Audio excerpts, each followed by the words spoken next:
مردوں کو جنت میں حوریں ملیں گی تو عورتوں کو کیا ملے گا؟ اس کے علاوہ جنت میں کنواری فوت ہو جانے والی لڑکی کس کی بیوی بنے گی؟ یہ ایک ایسا سوال ہے جو آج کل بہت زیادہ دیکھنے کو ملتا ہے۔ خواتین ہی نہیں، اکثر ہمارے بھائی بھی یہ سوال کرتے نظر آتے ہیں۔ انہی سوالوں کا جواب آج میں آپ کو بتانے جا رہی ہوں۔ نیک عورت اگر شادی شدہ ہے تو جنت میں اپنے جنتی شوہر کے ساتھ رہے گی اور شوہر کو ملنے والی حوروں کی سردار ہوگی، اور اللہ تبارک و تعالیٰ اس عورت کو ان سب سے حسین اور جمیل بنائے گا، اور وہ میاں بیوی آپس میں ٹوٹ کر محبت کرنے والے ہوں گے۔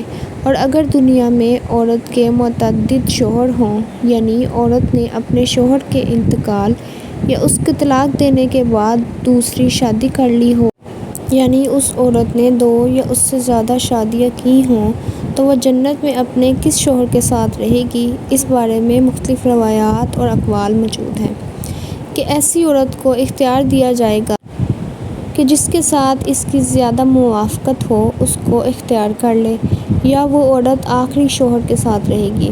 اس بارے میں حضرت ابو درداء رضی اللہ عنہ سے مروی ہے کہ آپ صلی اللہ علیہ وآلہ وسلم نے فرمایا، عورت کو اس کا آخری شوہر ملے گا۔ اسی طرح ایک اور مقام پر بیان ہوا کہ عورت اس شوہر کے ساتھ رہے گی جس نے دنیا میں اس کے ساتھ اچھے اخلاق کا برتاؤ کیا ہوگا، اور وہ شوہر جس نے عورت پر ظلم کیا ہوگا، اس کو تنگ کیا ہوگا، وہ اس عورت سے محروم رہے گا۔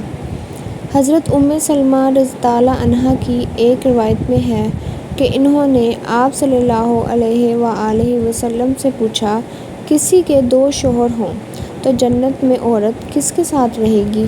تو آپ صلی اللہ علیہ وآلہ وسلم نے فرمایا، اسے اختیار دیا جائے گا کہ وہ کسی بھی شوہر کے ساتھ رہ سکتی ہے، اور فرمایا جس نے دنیا میں اس کے ساتھ اچھے اخلاق کا برتاؤ کیا ہو، اور وہی اس کا جنت میں شوہر ہوگا۔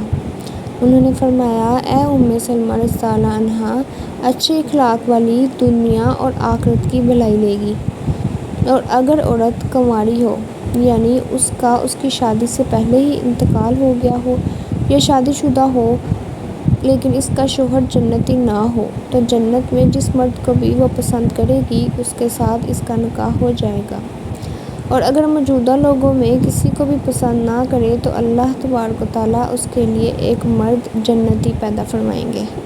آج کے لیے اتنا ہی۔ امید ہے آپ کو میری ویڈیو ضرور پسند آ رہی ہوں گی۔ مجھے اپنی دعاؤں میں یاد رکھیے گا۔ ملتی ہوں آپ سے اگلی ویڈیو میں ایک نئی کہانی کے ساتھ۔